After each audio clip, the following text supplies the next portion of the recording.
my best choice between proper job, an ale, and Adnams, which is brewed close to Cambridge. I must say I like the proper job more, and I'm going to have more of that if I have a chance. And the Adnams is a very nice beer. Many of my friends like it, but I don't like it very much.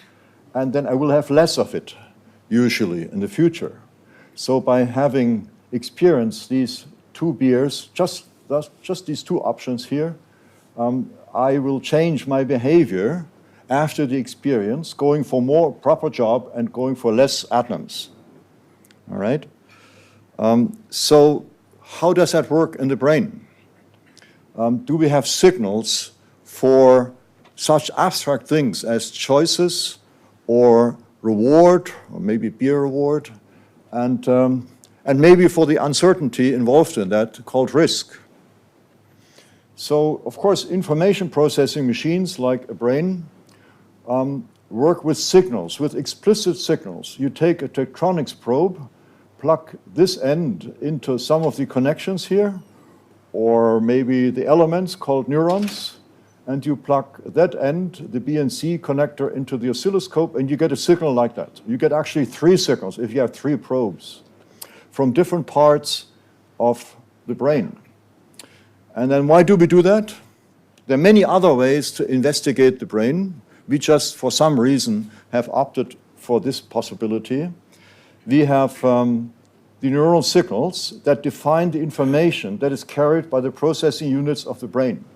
If you get a signal for reward, you know that reward is actually a useful concept. It tells you that a reward signal, there is a physical implementation of this theoretical construct. Reward does not exist. Reward is in your brain, and we'll see that while we go through the talk. The reward is a physical object, but the power of reward on our behavior is not determined by the physical object itself alone, but by our internal state. So reward is in the brain. It's not an outside event. Okay? And then when we see such a signal, we know that these concepts are actually useful. They validate the concept. If you get a signal for reward, it means that the concept of reward cannot be terribly wrong. The brain is dealing with this artificial concept called a reward or called risk. And of course, once you understand that your theory is not totally wrong because it has a physical, biological implementation, you can then extend the theory, work on this theory, and neglect other competing theories, and then also constrain the application. If you know that in some people the reward signal is abnormal or the risk signal is abnormal, you can then constrain the behavior of these people through laws or conventions or whatever.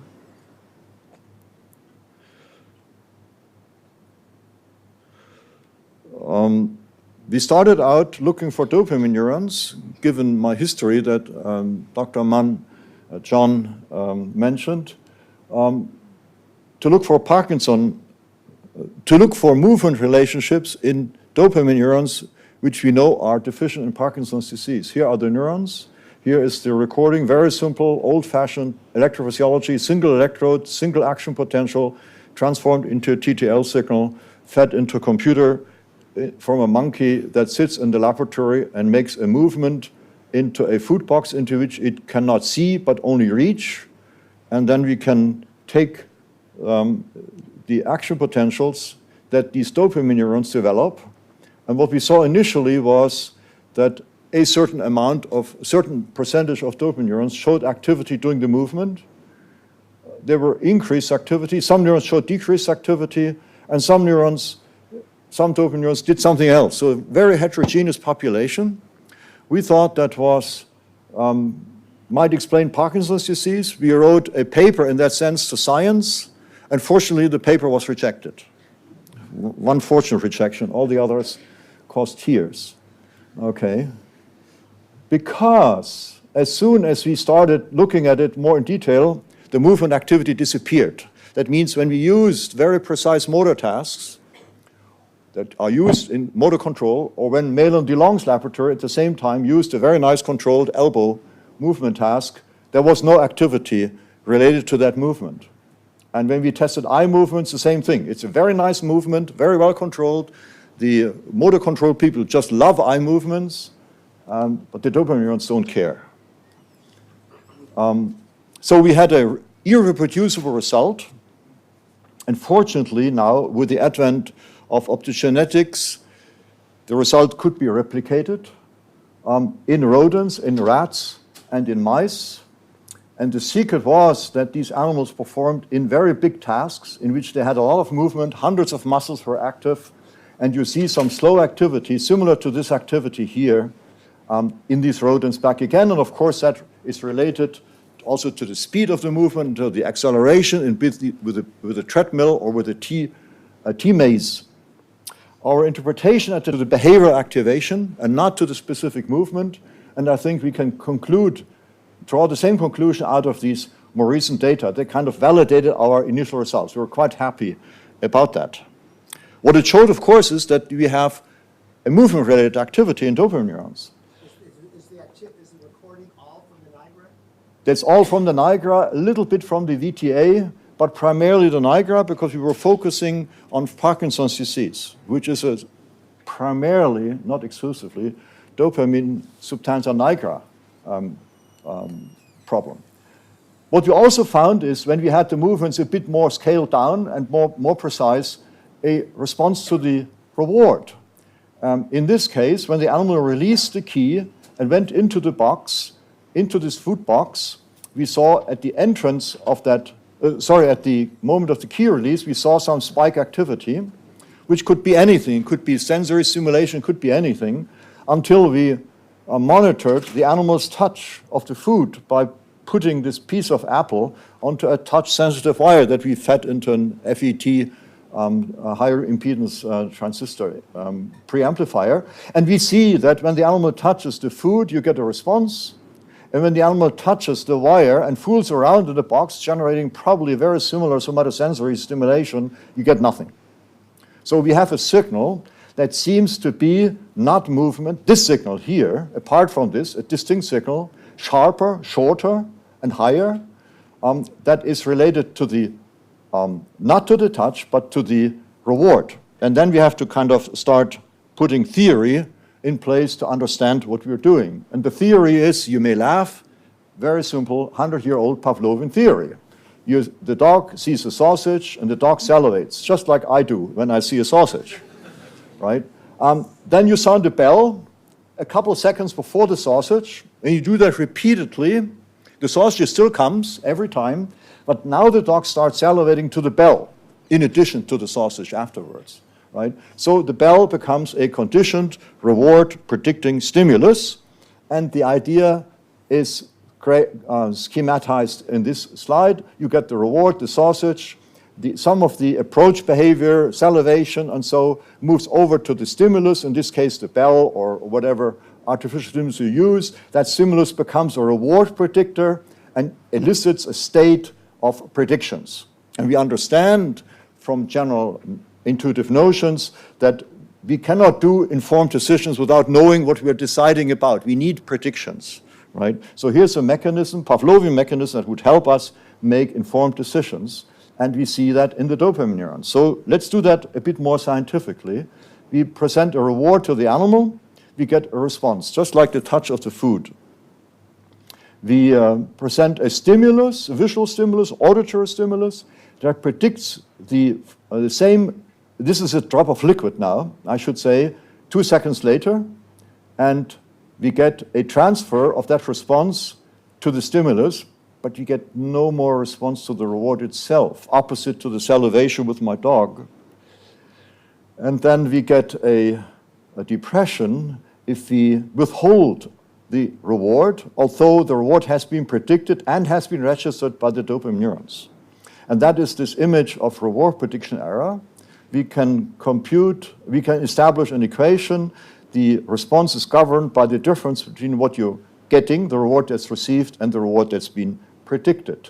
And that's this reward prediction error here. Nothing is predicted, the reward comes positive, down here, nothing comes, but the reward is predicted, you get a negative, and here everything occurs as predicted. Okay, the idea of this reward prediction error, the lambda minus v, is the crucial learning parameter for Pavlovian learning, for reinforcement learning, and we can graph this into a circuit diagram of control theory in which you start out with a prediction, get an outcome, compute the difference, generate an error, use the error to update the prediction, and try it again, and try it a few times until the prediction matches the outcome, at which time we keep everything constant, because now we have precise prediction, precise knowledge of what we're going to get. Why do we do that? Because prediction generates behavior. If I know that I'm going to get a sandwich when I go out of this room to the left and not to the right, I will, of course, when I'm hungry and want a sandwich, I will turn left and not right. Predictions generate behavior. A change in the prediction will, of course, change the behavior, and that's what is called learning, right? So that's the idea. That's the learning diagram, okay? And then if you continue exploring, we see that the transfer from the reward to the stimulus continues on to the next stimulus. Of course, we know that this is now a conditional reward or conditional reinforcer, and then this will also be a conditional reinforcer. So we have a backstep here in these dopamine responses, and that follows a more complex learning paradigm called the temporal difference learning, which can be effectively implemented in neural networks. And Reid Montague and Peter Dayan in Terry Sanovsky's lab have in fact done that more than 20 years ago and seen a signal that resembles very much the dopamine signal that backpropagates to the earliest reward predictor. So you get a prediction error at the time of the reward, but you also get a prediction error at the time of every stimulus. Okay?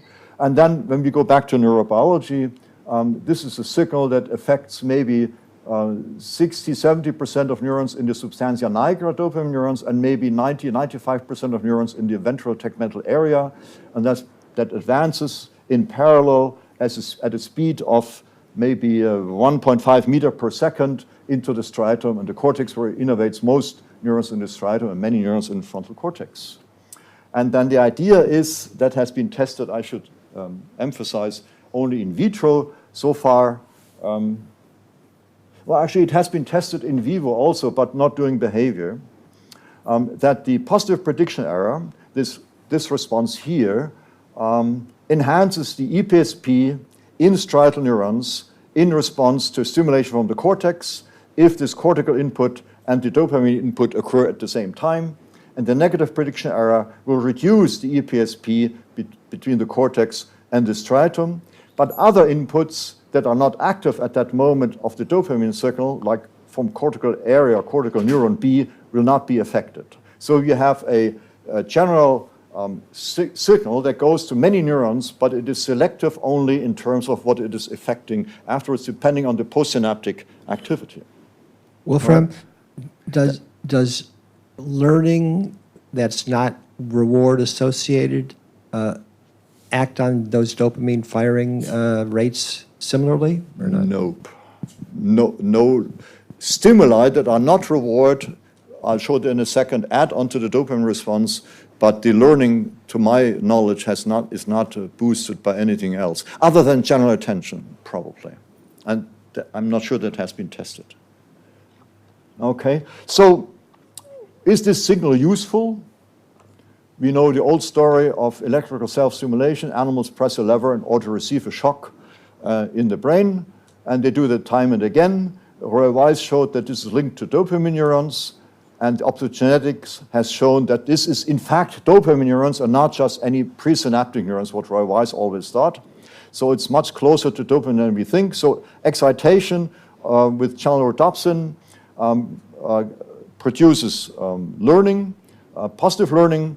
Inhibition of dopamine neurons at the time of where a reward could have come with halorhodopsin produces avoidance of, in that case, of a chamber in a place avoidance task.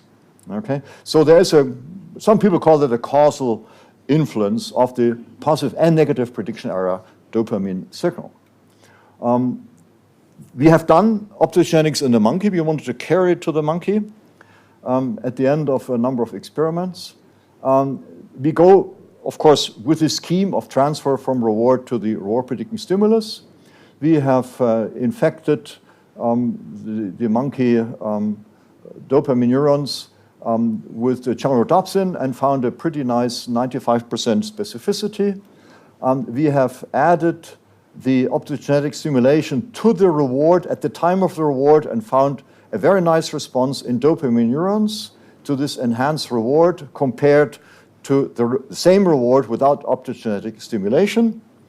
And then we can produce, by boosting the dopamine reward signal with optogenetic artificially, a larger cue response in the same dopamine neurons, whereas the cue was not associated there was no optogenetic stimulation at the time of the cue. It was only the optogenetic stimulation at the time of the reward. So the blue stimulus predicts a reward plus the optogenetic stimulation and generates a large response, whereas the red stimulus predicts only the reward without optogenetic enhancement and generates a slightly smaller response. So there is a neuronal learning induced by the optogenetic stimulation.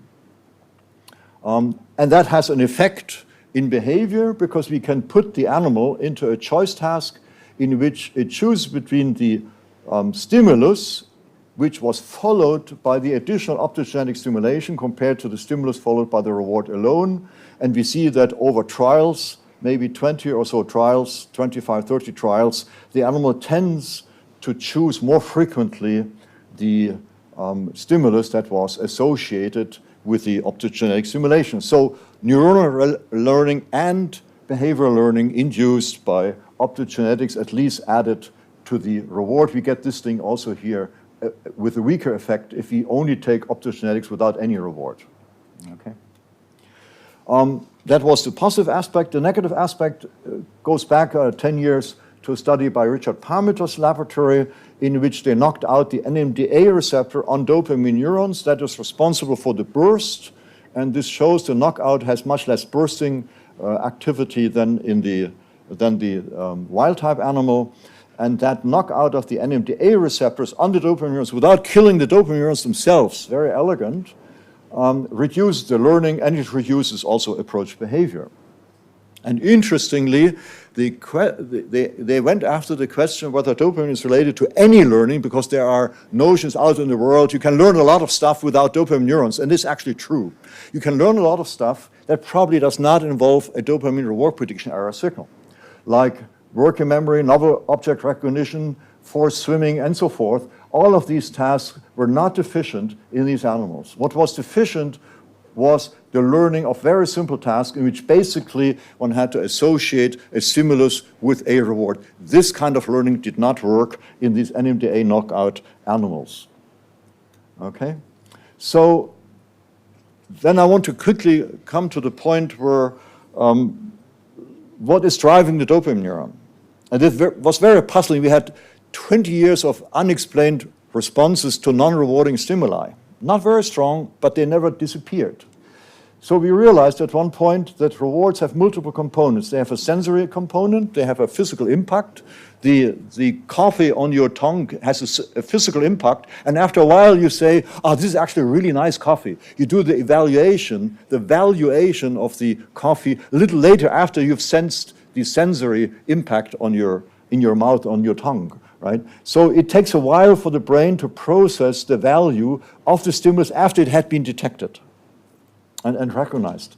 So that's the idea, and the question is, would our dopamine responses be explained by a scheme like that? And the answer is yes, and I'll walk you through that little thing here. So we get a response to a drop of liquid that the animal prefers, very nice excitation, that's the stimulus that predicts this liquid, and then we get another response to the same amount of liquid for a juice that the animal does not prefer, like a blackcurrant juice versus grape juice or something like that.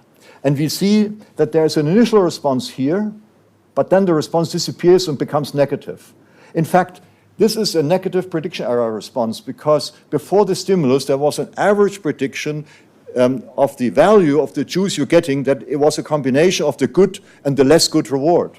So if you actually do get the good reward, you get a positive prediction error. If you do get the less good reward, you get a negative prediction error, and that already happens at the time of the stimulus, compatible with the idea of the temporal difference reinforcement learning with a higher order reward as the stimulus.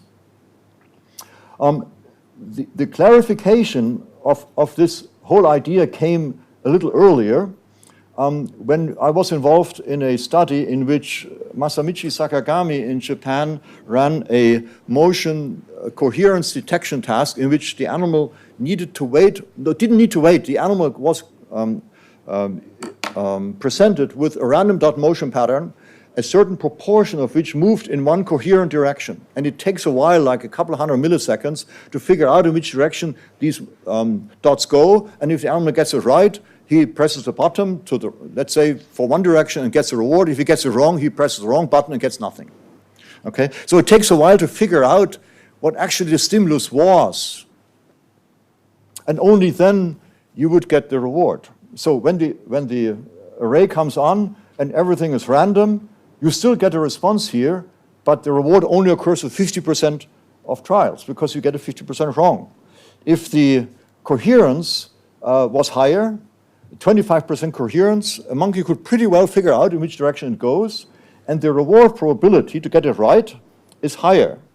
And when the coherence is very high, it's easy to figure out, even I could do it, and the reward probability goes towards 1. That means the stimulus becomes more valid, has a higher value, when it is easier to figure out. So what we see here is the initial sensory response to when the stimulus comes on, and then the value response that takes a while to figure out. All right?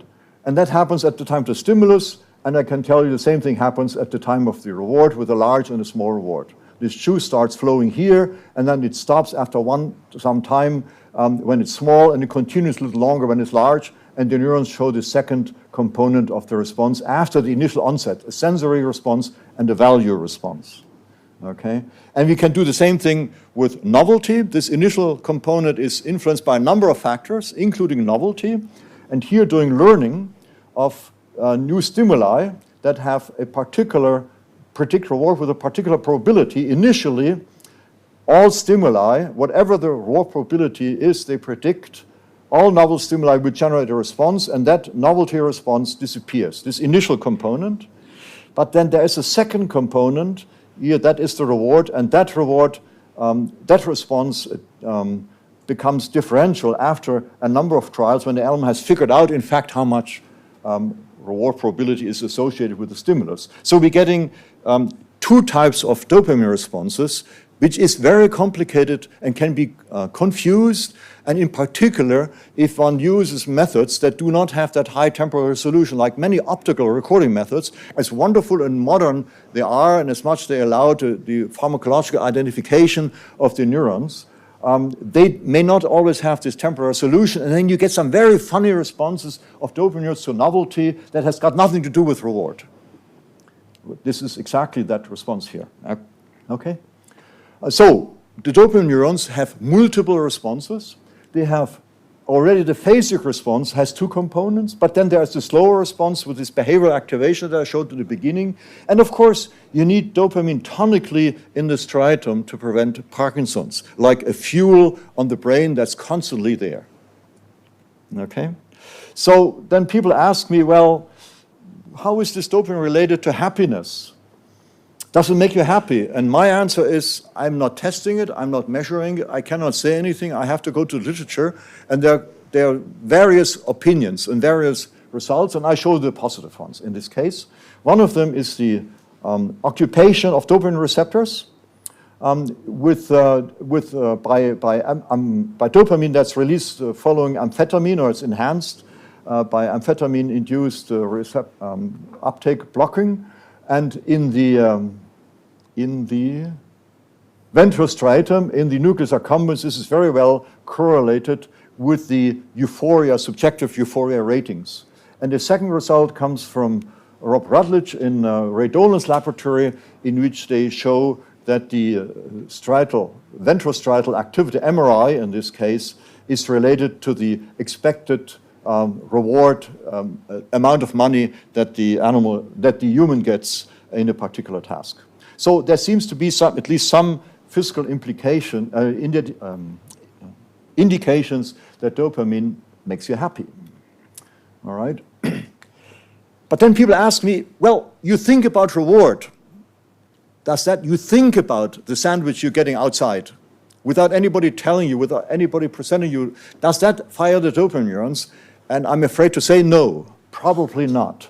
So we want to do that in a couple steps here. The first thing is, this is of course our control. A stimulus predicts a reward.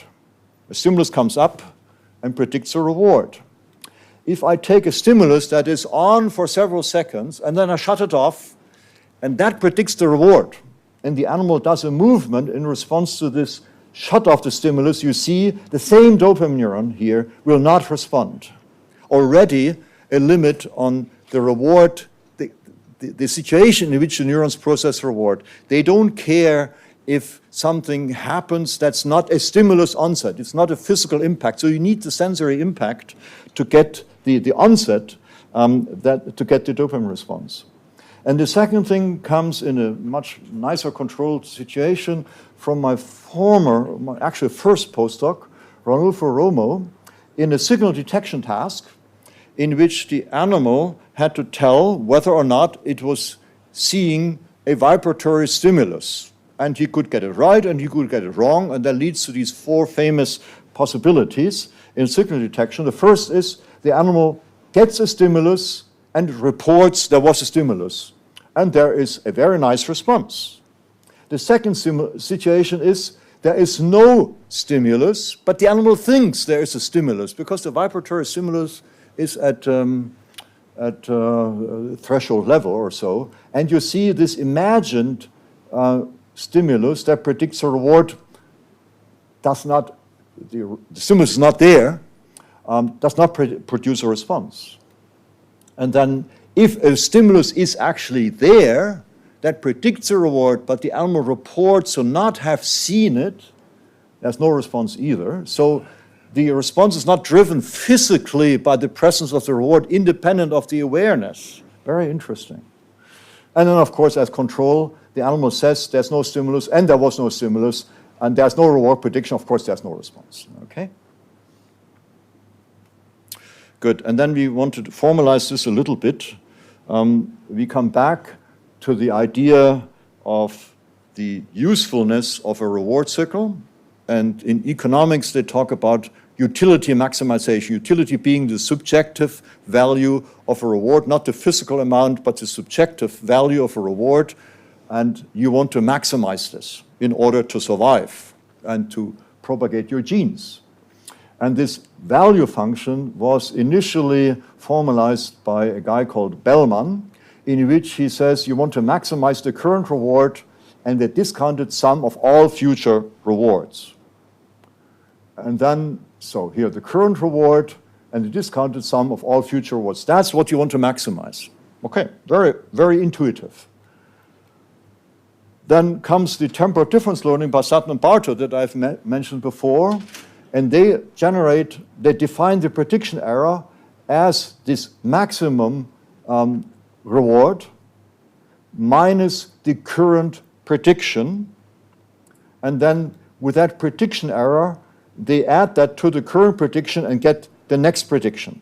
Okay, this is what the dopamine neurons are doing. And this, of course, is an extension of Rescorla-Wagner's learning rule, in which the learning is determined by the difference between the current reward minus the prediction of the reward. This is the same thing here. This is the current total reward minus the prediction, right? Just an extension of this here, and that generates the next prediction. And that now goes back to Pavlov's sausage and the bell. So we have 100 years of history in experimental psychology and machine learning that leads us to this prediction error. And with that, we can generate a computer model, or Demis Hassabis from DeepMind has generated a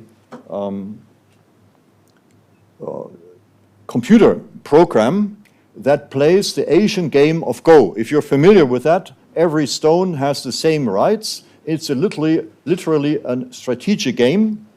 And they used the temporal difference reinforcement model, added deep learning, a number of deep learning steps, and produced a model that learned within 72 hours, which of course means nothing in the time of millions of iterations in modern fast computers, but it produces a performance that's better than the best Go masters that exist. In fact, that model beat a previous model that had beaten this Lee Sedol guy, one of the big masters, grandmasters of Go worldwide.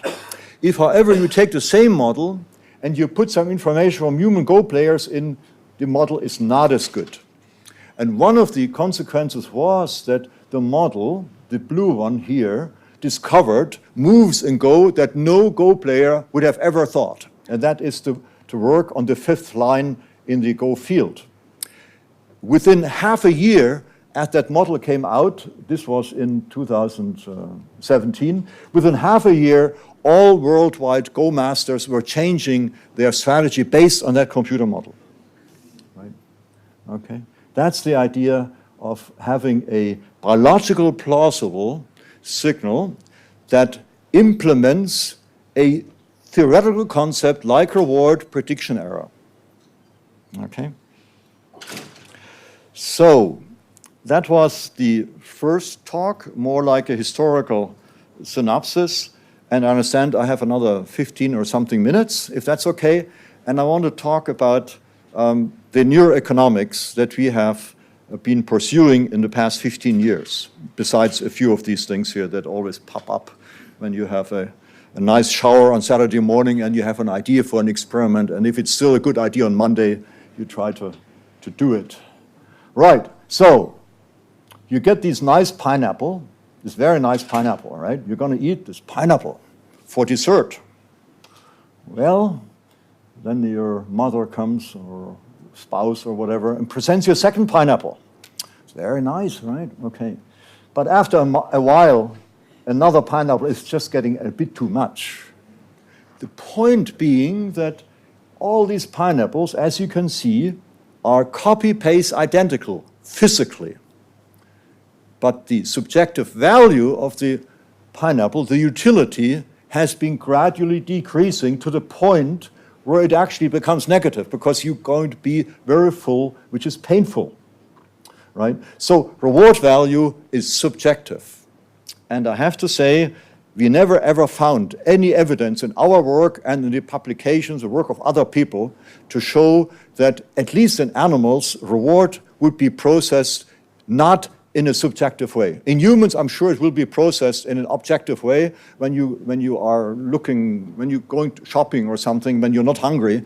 But in animals, we have never seen any evidence that reward would be processed as a physical quantity, always subjectively, as inferred from choices, and we're going into that. So, do dopamine neurons, as I just said, actually do code reward in a subjective way? And here are a few tests. Temporal discounting, which many of you are familiar with. A reward occurs after different intervals, after particular stimuli. The animal makes a choice between the closest reward and one of the other delayed, more delayed reward. And then what you see is that you change this reward in magnitude. You keep that reward always constant at, I forgot, 0.56 milliliters or something. And then with that amount of reward, you can see a choice indifference when both are chosen with equal probability of 0.5, how much this reward is worth in the currency of this early reward. And when you do that, you see a decay with increasing delay. That is very substantial. It's both hyperbolic and exponential. Exponential works a little bit better, slightly higher correlation coefficient. The physical value, of course, has not changed, only the subjective value. And the red curve shows you the neuronal response. That does exactly the same as the behavioral indication of the subjective value. Dopamine neurons are coding subjective value during temporal discounting. All right, we take two different rewards. We know that the animal prefers a large drop over a small piece of banana, not 3 bananas. And it prefers the bananas over a smaller drop of liquid, and we can make sure that these choices are consistent by testing transitivity. And the neurons, sure enough, show the same thing. They show the largest response to the most valuable reward and the least response to the least valuable reward, as inferred from choices. We don't need indifference points at that point, although we have done that as well. And then we can talk about risk, another modulator of subjective reward value. People are risk-seeking or risk-avoiding, meaning that they, with the same reward, if it's risky, if they're risk avoiders, they don't want to take it. They take the safe reward, and risk seeker is the opposite. So what we do is we take the animal and give him a choice between a safe reward that always occurs or a gamble between two rewards, a slightly larger reward and a slightly less higher reward. So the height of that bar means how much you get. The higher, the more. And then, of course, you want to make sure to avoid the confound of different mean values.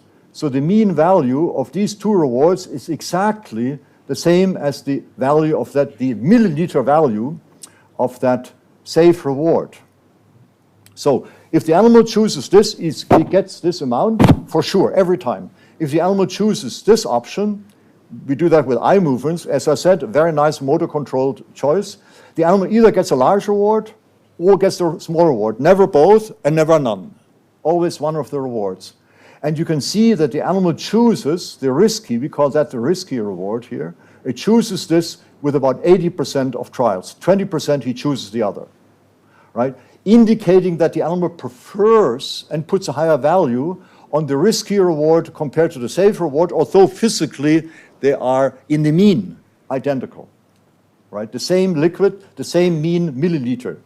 And what you see when we look at dopamine neurons is that the response is larger to the preferred risk reward compared to the safe reward. This is not a risk signal, it's a value signal that's boosted by the risk, positive risk attitude, okay? The dopamine signal follows the animal's preference. Higher preference from higher value gives a higher signal. All right, is this enough for subjective reward coding? Not so sure. Look at this nice picture. Is this enough? Is this picture enough? So here I took my afternoon off, my escape afternoon from an SFN meeting a couple of years ago in Washington, and went to the National Gallery and saw this nice picture. Very nice. And it reminded me of something. It may remind you of something else, right? Of something else. Look at this guy, Georges Seurat. Looking at the internet, I found similar pictures here. This here and this here. They remind you of something? This is all from the same picture from the island of La Grande Jatte. The person was doing what we do in the laboratory. We try this, we try that, we try this. Then we kind of say, well, this is probably okay now. Let's try something else, and then put the whole thing together. And that's what you get when you put it together, right? So if your first experiment or your first study as a PhD student or a postdoc or a PI doesn't work out, sure, happens to everybody, happens to Seurat, right? Probably from the initial pictures, I could finance my laboratory for many years, and for that one, for the rest of my life and beyond. So, see this picture here. This is just perfect. To get it perfect right, you've got to make these studies. You've got to have these initial things about subjective value. Look at this, the shade here, that shows that it is, people are sitting in the shade. It's a warm afternoon, like these days outside. There is sunshine here. It's at the water, at the river. It's relaxing. People are well dressed. It's probably on a Sunday or something. Well, that's what it says, a Sunday afternoon on the island of La Grande Jatte. Okay? So what is the equivalent for subjective value? And for me, it is utility theory. Well, it's economic theory, one of which is utility theory, with all its limitations, and so it's the first theory that defined subjective value in a mathematical way. And it is now a normative theory that says the way it should be. So this is Bernoulli, I think the nephew of the guy with the mechanical effect that measures the airflow by passing a tube. And this is von Neumann and Morgenstern, who coined the 4 utility axioms. This is the idea of utility, that the more physical value you get, the less the increment is worth to you. A concave, gradually flattening utility function, mathematical description of subjective value. Like subjective value, utility cannot be measured directly, but is inferred from observable choice. So you can establish a utility function, what we're going to do in a second. And as a mathematical function, utility predicts choice. Well, that is the point. If you get subjective value, you're done. You know that reward is subjective. But you cannot predict choice by these topic, individual little things that you're testing. If you have a mathematical function, then you're in business. You can predict everything, right? So, and then of course, how do you get a function? There are multiple ways of getting utility function. One is from safe rewards, the so-called random utility model, a bit more complicated. The most simple way in experiment, well, not that much simple, is to estimate utility under risk. And this is, for that we need von Neumann and Morgenstern because they defined the axioms under risk. So what is risk? Of course, risk can be considered as identical to the probability of loss. It's just another word. That means you go out and what's the chance that it rains? And then it's very risky to go outside when there's a high chance of rain without an umbrella, okay? Or it's very risky to take an airplane in a rubbish airline that crashes 3% of its airplanes, okay? Very risky, very decent probability of loss. That's not what I'm talking about. There's a different definition. You can go on the internet, you'll find it's amazing.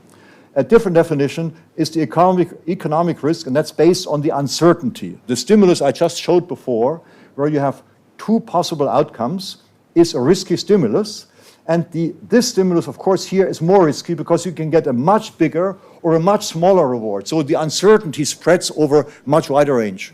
You can measure that by variance. You keep the mean the same, you do not apply skewness, and you simply have the variance or the standard deviation that defines your risky stimulus. Okay, so we'll do that. We'll get a utility function under risk. We take this risky stimulus and make the animal choose between the safe stimulus and the risky stimulus. Okay, so to be precise, that reward here is identical to that reward, except this is given all the time, and this is given 50% of the time. And the other 50%, when you choose this, you get a larger reward. But it's also a risky reward. So we're confounding risk and larger reward. What the animal does is they choose this option here, which presents a 50% higher chance of getting a big reward, but also it's risky. We know the animals are risk-seeking. So what is it? Well, it's not risk. This is not explained by risk attitude. What it is you take a reward that's high here, then this is the same risky stimulus, but the animal will not prefer this, it will prefer this here. So this is called first-order stochastic dominance. First order because it's value and not standard deviation or skewness or kurtosis or so. And dominance is that the higher reward, the better outcome, dominates the less good outcome. Right? This is guaranteed better, at least in one trial, when you get this larger reward here. It doesn't need to be 50-50. It can be 1% over 99%. Everything is the same, but one needs to be better. That's stochastic dominance. Okay? The monkeys seem to understand it, and the neurons also understand it. To be more symmetric in the visual presentation, this is exactly what we're presenting to the animal, either this stimulus or that stimulus, in this case, no choice. We see that the neuron has a higher response to this option, to this gamble, compared to the blue gamble. Right? The red gamble is better because the lower reward is better than this reward. The top reward is the same, doesn't matter. Right? The neurons code first-order stochastic dominance. It's simply a question of getting the better reward, signaling the better reward, and that is the most simple test for rational choice behavior, right? Now, this is a very interesting test, and it doesn't work always. So I'm at my bus stop to go to work, and there comes this lady, all dressed up, very self-confident, and asks me what I'm doing, where you come from, and so all that. And then she says, well, my husband is the retired president of the local savings bank. I say, okay, fine, sure, great, very good. And what do you do? I say, oh, I work for the university here, yeah, okay, good. And then she keeps telling me all kinds of interesting stories, how important she is. And I said, oh, look, what would you do? What would you do? I offer you 10 pounds, or I offer you 10 pounds 50% of the time and 20 pounds 50% of the time, right? What do you prefer? Oh, no, I take the 10 pounds, it's safe. It's absolutely safe. I don't take any risk. My husband never takes a risk, right? This is, of course, risky, as I pointed out. But this is dominating this year. That is an irrational choice. If I would have shown her the image or put the pound bills in front of her, she probably would have gotten it right. But it's amazing, and you can test any people in your environment how often it is violated. Okay? Let's talk about rational choice, very quick. The first definition in economics is to get the best reward. In psychology, it means it involves emotions. Okay, we're staying with economics at the moment. The maximum utility, but it is very difficult to define what is best for me. So is temporal discounting irrational? Is risk-seeking or risk avoidance irrational? We can debate that forever, and we have done so in the laboratory, and it's very interesting. The other thing is very straightforward in economics, preference reversal. You prefer one thing in one situation, you change the situation, the outcomes are the same, and you prefer the other one. That's irrational. Okay? Good. Then we have to understand what role plays rationality in real life. Why is it violated? And that's called bounded rationality. So people come to me and say, you're telling us your monkeys are rational and humans are irrational? Is that what you're saying? And I say, no. The monkeys have done 50,000 trials in the laboratory. In these tasks I just showed, they know what's going on. When the humans make an irrational choice, they vote for something that actually turns out not to be so great if they would have thought it a little bit. They're making an irrational choice because of bounded rationality. What are the bounds? What are the limits? Not enough information. You don't know what you're doing. You have an uninformed choice, not enough predictions. You don't understand what's going on. You vote for something special because you think that's a great thing to have without thinking anything else. Or you don't have time. Of course, you do quick decisions. They're often good, but not always. Okay, that's bounded rationality. So of course our monkeys are rational, 50,000 trials. Humans would be rational too, except my banker's lady is not rational because I don't do it 50,000 times with her. Okay, so let's get a utility function. I want to show you that the dopamine neurons are coding utility as a necessary requirement for coding subjective reward value in a mathematically proper way. So we do a particular procedure called the fractal chaining procedure. I don't have time to go in there. It's very simple. In which we do the indifference point here, the so-called certainty equivalent against the gamble with different gambles. And we build the gambles up between the reward, very low and very high reward, and then take the certainty equivalent and make that as a gamble point, another certainty equivalent, and connect the certainty equivalents through some all kinds of modeling procedures. And then we get a utility function. So this is our utility function. It is convex at the bottom, where the animal has difficulties discriminating small rewards, and is concave on the top, which a normative utility function tells us. This red is again our utility function, and that's what the dopamine neurons are doing. They're following the utility and not the physical value that would be the dotted line. Okay, this is okay, but it's not exactly a risky situation. The reward comes unpredicted, so it's kind of risk, but it's not well defined. We have to do a proper risky situation. Now this gets a little scientific now. We plot our utility function. We take a gamble, and we know that at the time of the reward, the top outcome, the higher outcome, produces a positive prediction error signal in dopamine neurons, and the bottom outcome produces a negative prediction error signal because the predicted mean is in between, just like we had before with the good and the bad shoes. And you get more, you get positive prediction error, you get less, you get a negative prediction error. Very quantitative, very straightforward. Okay? And then we plot this gamble here on the x-axis from 0.5 to 0.8, and then plot on the utility the top and the bottom outcome. Okay? And then we see if we get the top outcome, we get a plus 1.5 milliliter prediction error, and the bottom outcome this. And that, of course, translates into a utility prediction error relative to the expected utility, which is the mean between the top and the bottom utility. So you get a positive utility prediction error and a negative utility prediction error. And the question is, are the neurons following the utility prediction error or the physical prediction error? I mean, you can imagine where I'm going. Okay?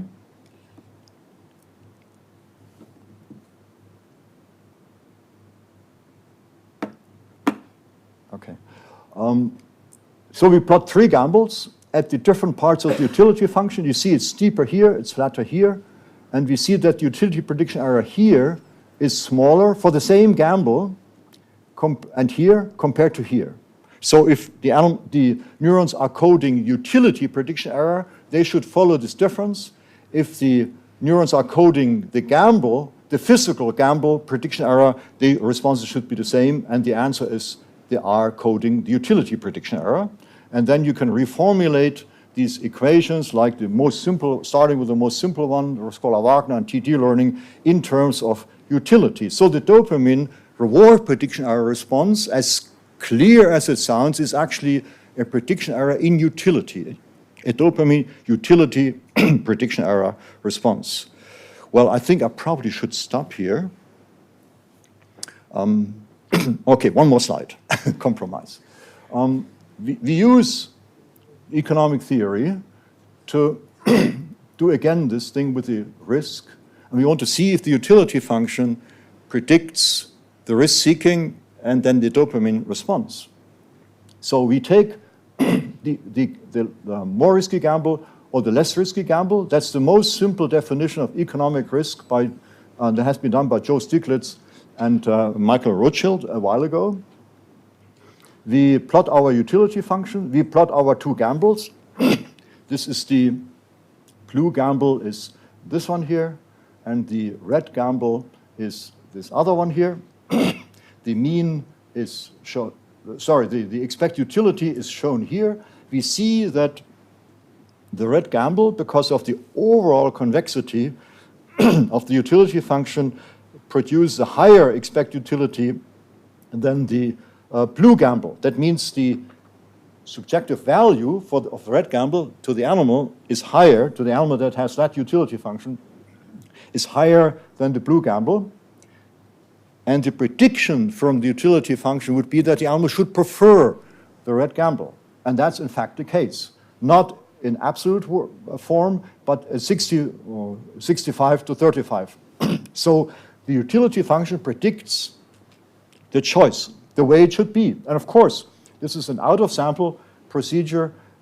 We have not used these gambles to establish the utility function. And the dopamine neurons do the same thing. They show a larger response to the more preferred gamble, indicating the value boost by the larger risk is reflected in the dopamine value signal. Again, it's not a risk signal, okay? And we can do the same prediction of these utility functions with more complicated gambles, and we take a gamble with 3 outcomes. Each one is shown 1/3 of the time, and you'll see why I'm doing this. Here, the red gamble, again, has a higher utility, and the animal prefers this red gamble in this convex part. In the concave part, we plot the same gamble, but much higher, and it's actually a smaller variance gamble. And we see that the blue gamble here produces a higher expected utility, and sure enough, the animal prefers, not very much, but prefers the blue gamble over the red gamble. So it works. You go from a binary gamble to a trinary gamble, and the prediction still works. Does it? Well, here I have an out-of-sample prediction. I cannot stop doing the statistics. Would it also go for risky gamble, for different forms of risk? So we take skewness as the third central statistical moment. And we have, again, 1/3 each outcome, but this one is a positive skewed gamble that has a low probability, 1/3 probability outlier, positive, and this is a negative skewed gamble. The expected value is the same and the variance is the same. We hold everything constant. We plot the gambles here. We see that the positive skewed gambles has a higher utility than the negative skewed gamble, and the owner indeed prefers this. Okay? And we can test transitivity to make sure that our choices are actually consistent, and they are. So, and here, yes, this is the transitivity here. Okay? So, the utility function predicts low value variance risk seeking, high value variance risk avoidance, positive skewness risk seeking, negative skewness risk avoidance. Why do we do this rubbish? Because skewness risk plays a fundamental role. The person that buys a lottery ticket is positive skewness seeking. The person wants a rare outlier $10 million to win on a Saturday, right? And the same person may have a health insurance because he's negative skewness risk averse. The person does not want to pay $50,000 for a stomach operation. That only occurs once or twice in their life, if at all, okay? So all of this works with our utility function. So I think, I'm afraid I have to stop here. I had a couple of slides for the consequence of the winner-take-all decision mechanism to which the dopamine neurons feed in and update the values in this very simple manner. And then we can show that this actually works. That's not our work. And then we can, well, maybe this one is interesting. We can then say what affects our choices. What affects, when we take this most simple winner-take-all decision mechanism, competitive decision-making, what affects the choice is what are the options and how are these options determined? And of course, they are determined by the physical value. A bigger apple is usually better than a smaller apple. But then, of course, an apple is usually better than a foul orange. So you have subjective modifiers. You have risk, you have delay, you have satiety, and then you have, and that's what's killing everybody, the irrational influences.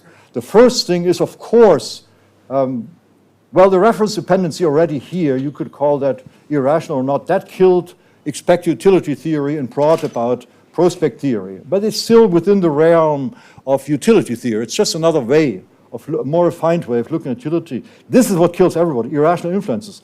Personal history, convention, social, moral, ethics, tradition, culture, idiosyncrasy, and so on, strategy, heuristics, superstition, nationalism, go on. I mean, it's just hopeless. Okay, we have to realize that all of that, we think, goes into a value signal. Don't ask me if it goes into a dopamine signal, but it is taken as a value signal into our competitive decision mechanism. Whether that plays a role in one brain structure or over the brain is, of course, an open question. Okay? So the dopamine signal implements the reward prediction error. It codes utility, not physical value. It looks able to update economic decision variables. It is not alone. It works, of course, with striatal neurons that implement on cortical neurons, winner-take-all mechanism, and the famous ramping effect. And there are other reward centers that are involved. And of course, in these well-defined laboratory tests, the choice of monkeys are rational and follow basic assumptions of these theories. So we're getting signals that are actually, at least those signals I showed you, are implementing these theoretical concepts. Thank you very much.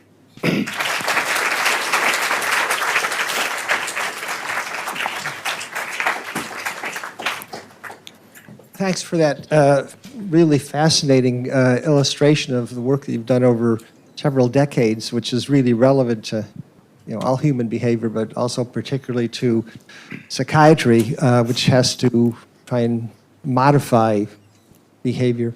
So let me ask you, just to start the discussion, so you have basically a neural circuit that works through dopamine mediation that confers reward by some valuation, and it's modified by a variety of things, boundary conditions, information, genetic predispositions, etc. And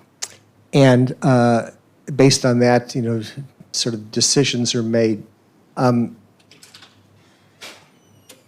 Psychiatry has 3 therapeutic modalities. It has neuromodulation like ECT, it has pharmacology, and it has psychotherapy. What is the practical application of this psychotherapeutically? Have you thought about that? They're, the boundary conditions, the information. So if people are using drugs, recreational drugs, and they get a pleasurable effect and the reward would reinforce it and they would continue to do it, but obviously in a broader context, it has negative utility. So how do you integrate this into like a psychotherapeutic paradigm, or can you? Right. You would of course think everybody focuses on the pharmacological effects of drugs of addiction, that so you have a hardware effect on the brain in which the reward system becomes oversensitive to certain drugs and undersensitive to maybe standard rewards in many cases. But as you say, that is only the hardware. Well, everything is hardware in the brain, but it's only the molecular approach. If you have psychotherapy, you're changing, that's why I brought the slide back here, you're changing, well, I call it in a negative way, irrational influences, but they're influences that are not explained by measurable reward inputs, right? You're changing the attitude of the person. You're changing their belief. You're changing their tradition. You're changing what they have gotten away with before. And you make them focus on certain things that they have not focused on before. So I'm talking of like a personality thing. I'm not a psychiatrist. I'm a medic, but I have never practiced medicine for more than a year. So I think that's the point. If we accept that what I told you most of the time here is only some neurons that do this, then you have to add this at the bottom, and that explains behavior. So the economists always say, our economic theory explains 1, 2, 3, 5% of the choices. The rest is explained by this, except in laboratory situations or in situations in which the bounds are very narrow. Within these bounds, then you would expect 80, 90% correct, so-called rational choices without preference reversal. But in the daily life, our choices are probably 95% governed by the bottom. And that's what you're influencing with psychotherapy, but that's also influencing, what the individuals are influenced by their own drug intake. Just one follow-up to that. In your prior slide where you're showing how the animals make choices about high risk or low risk or high reward, how many training trials did you have to do? Not very many. They learned the principle on a couple days, that higher is more, and that two things are risky. In one case, one postdoc took a month and came to me, and the monkey wouldn't learn it. And I said, what did you do? And then he showed absolutely everything all the time, all over, mixed over. That a monkey will not learn, or they kind of lose interest, like we do. If it's too complicated, you walk away, you go to the pub, or have a coffee, right? If it's simple, the monkey can learn it very nice, like children, Make it simple, step by step, and they learn it. So I'd say this higher is more they can learn in maybe 50 repetitions to 500 repetitions, whatever you want to test. But once they learn that higher is more, you can present any stimulus they have not seen before, they immediately go, you present two other stimuli, they immediately go for the higher. They have learned the principle. Basically a Bayesian mechanism. That might be a takeaway is in psychotherapeutic situations is to try and chunk it into simple components. John and then Alex. Well, thank you for that marvelous talk. I wanted to ask you something that I recall from the Kahneman and Tversky paper from a few years ago.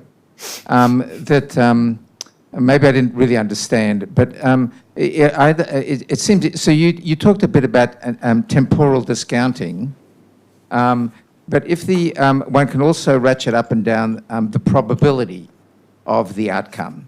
And so if it's a positive outcome, the longer the delay, the more the discounting. And if it's a certain positive outcome, that helps. But if it's negative, everything went in reverse, as I recall. So if it was a certain outcome, the person preferred the delay, would take a bigger risk for a delay. In other words, the delay discounting worked in the opposite direction if it was a negative outcome. I just wonder, have you or anyone looked at that in terms of the dopamine neuron responses? No, we have only done one single study on negative outcomes with an active avoidance task. That was many years ago, where we didn't go into economics at all, just to see if the neurons respond to aversive stimuli or so. And the answer was a few neurons respond to aversive stimuli, some of which could be explained away, and some of which we never knew. And this is coming back now again. There might be some small subgroups of dopamine neurons that respond to aversive stimuli, but they have never been tested in these economic situations. Also, the Kahneman value function shows convexity. The normative value function shows concavity for the gains, what I showed, but they also show convexity for the losses, and one can show that this is beneficial for the subject. We have not done that. We have tried negative outcomes by setting a reference point. And we had a very capable, we actually finished last week, 2 weeks ago, graduate student who decided to only go for behavior for 4 years. And he tried several things. He did a lot of utility adaptation and knew exactly where to set reference points. He never succeeded getting this thing done by a reference point having a negative outcome without punishing the animal. It didn't work. And other people seem to have made it work. I don't know. Difficult to do. And we don't really like to do electroshocks or air puffs to the eye, or so. It's just the monkeys also stop working, and you don't want to do it. These are beautiful animals. You don't want to do that. Alex? So, to an audience of psychiatrists, of course, this distinction between rational and irrational is very interesting. So I imagine, thinking back to this banker's wife that you told us about, there are individual differences where some individuals make consistently similar irrational choices, or at least have a bias for them. One would imagine that would provide an opportunity to actually ask if irrationality is also coded by the dopamine neurons. Have you guys looked at that? No, we have not. We would need to have a violation of rationality. Yep. For example, well, this is one point. I actually noted that down. I wanted to ask one of my former postdocs to look through his data, whether when the animal chooses the dominated option in the first order stochastic, when you choose the lower option, what the neurons are actually doing. Because what I showed was the average response. And we never, until 2 weeks ago, thought about that we should actually look at the wrong response, which is the dominant. That is the irrational response. We never looked what the dopamine neurons were doing. I can imagine what they would do because I can predict pretty much what dopamine neurons are doing, but that doesn't mean that we have shown it. What's your prediction? Oh, they would show a lower response. But I've been wrong too before. Give it to Brett. Brett. I wonder, what is the effect of manipulating effort on the other parameters you've, were to, in addition to Yes. probability and Yes. reward type, if you were to make the animal work more or less hard? There were a number of studies, even on dopamine neurons, and the results were not very clear. So we're doing one study now. Actually, we're doing several studies on effort in the same animal. And the result at the moment is that effort follows the subtractive economic model, which means the net benefit is the income.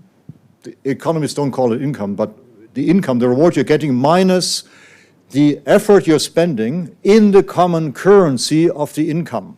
That means you have to put everything on equal footing. You cannot subtract 3 movements, the number 3 from 0.5 milliliters. That won't work. But you can say that 3 movements have a negative value of 0.15 milliliters of blackcurrant juice. And then you want to see if your neurons code 0.5 milliliter income minus 0.15 milliliters of juice, so if they would have a 0.35 milliliter equivalent response. That's what we're doing, and that is what happens. Plus, what happens is, if the effort is less strong than it was predicted, you get a positive prediction error. As if effort is a negative value, and then you get less of a negative value, which is positive, and you get a positive prediction error. And we just had that last week again, another really nice response. Yes. So they seem to follow this economic model in a very simple manner. Before we take another question, Tim, how does this figure into eating disorders?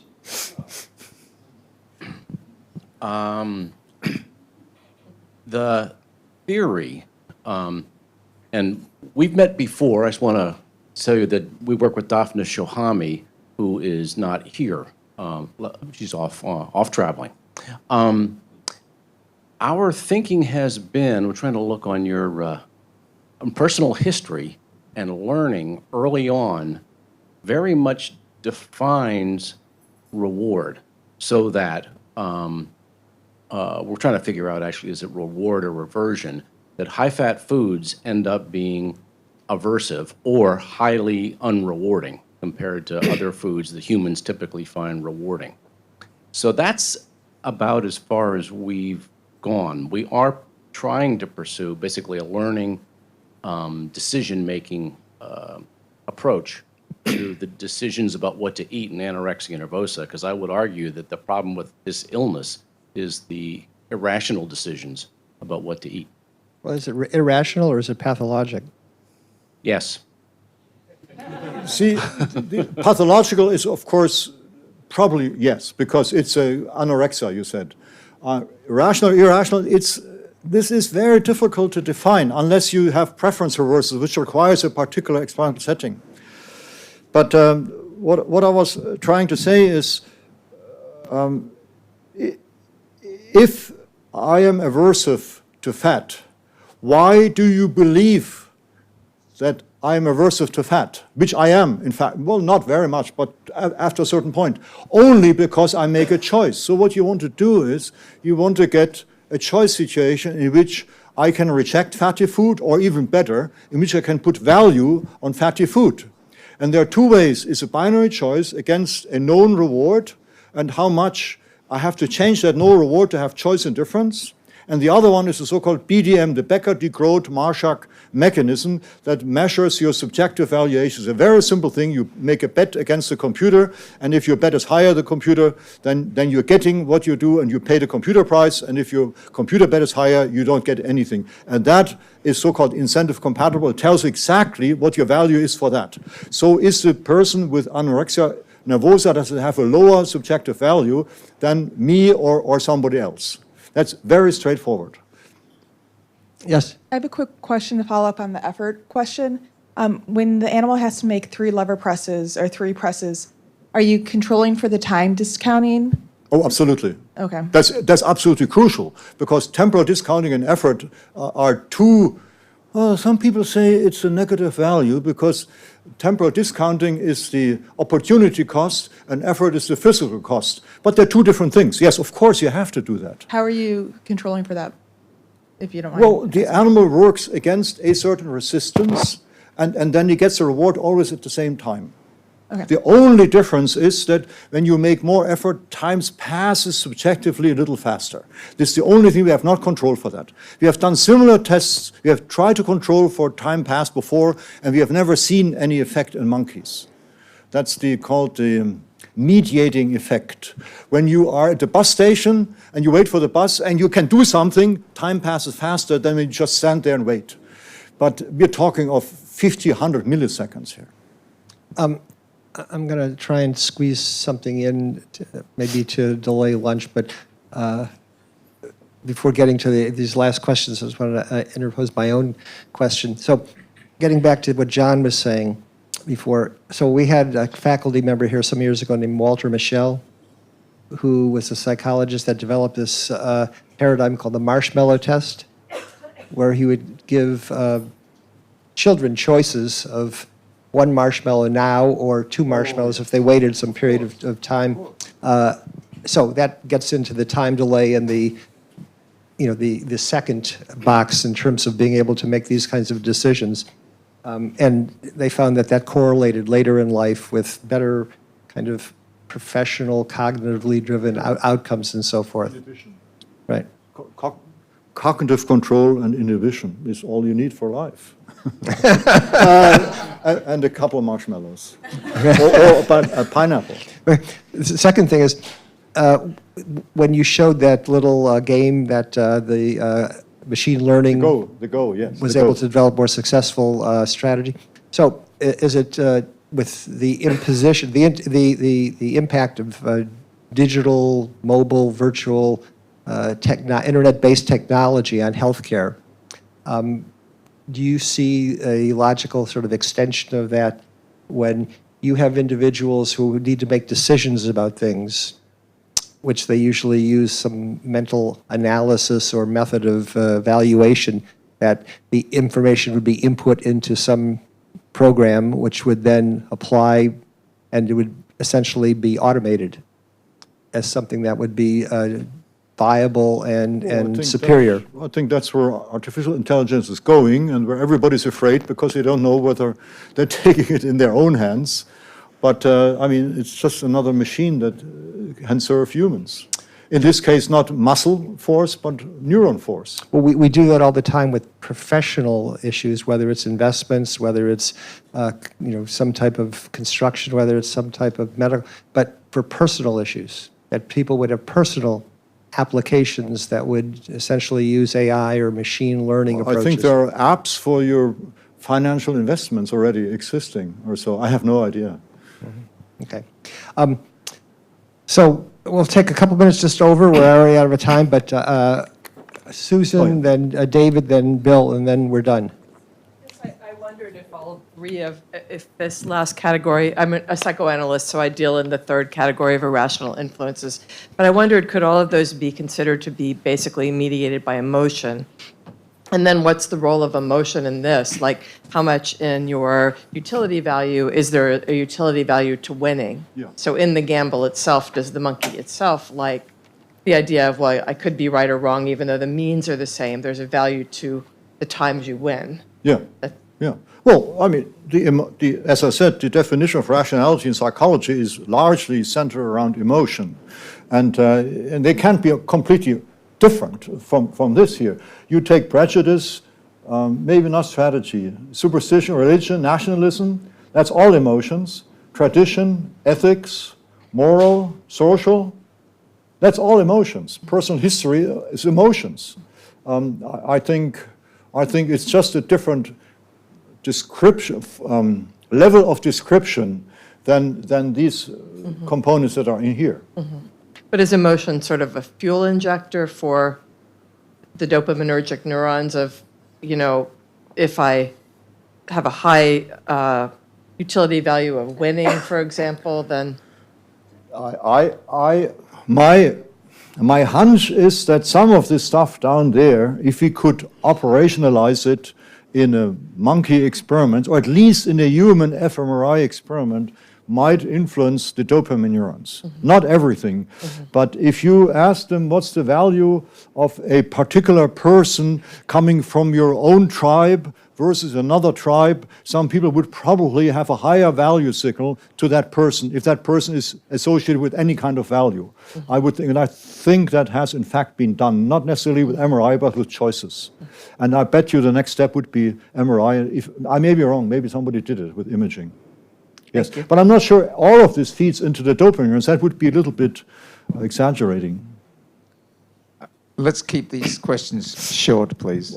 He's asking for already. So I can see why a dopamine-deprived Parkinson patient, when they get the dopamine agonist, would do uncharacteristic risk-taking behavior. But why does a compulsive gambler who gambles on and on and on in a presumably normal dopamine climate not learn that eventually they're losing and losing and losing?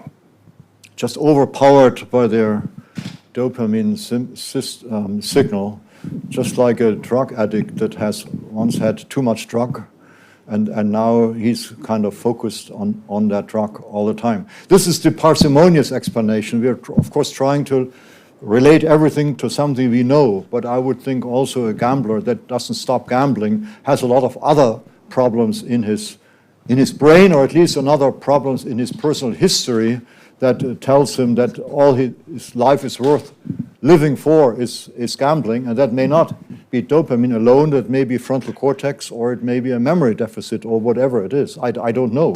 And there are also obsessions, and we know that some obsessions influence the basal, or are located in basal ganglia deficits, not all of them, and other obsessions are located in the anterior cingulate. That's what people tell me. Lesion studies showed that people with obsessions, with real obsessions like 5-hour washing the hand every day, have a lesion in the basal ganglia. There's a French neurologist called Laplane.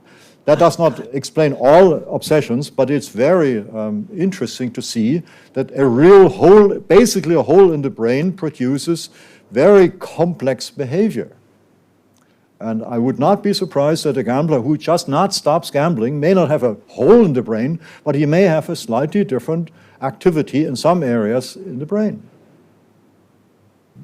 Really quick question. A practical application. Everybody in this room has been tested so many times for so many different things to get wherever they are, including into this room. Would it be of use for people to be tested early on in a gentle way, the way you treat these monkeys, in a decent way, for risk aversion versus risk-seeking behavior? Would that be useful to them in their lives? I didn't completely get the whole question.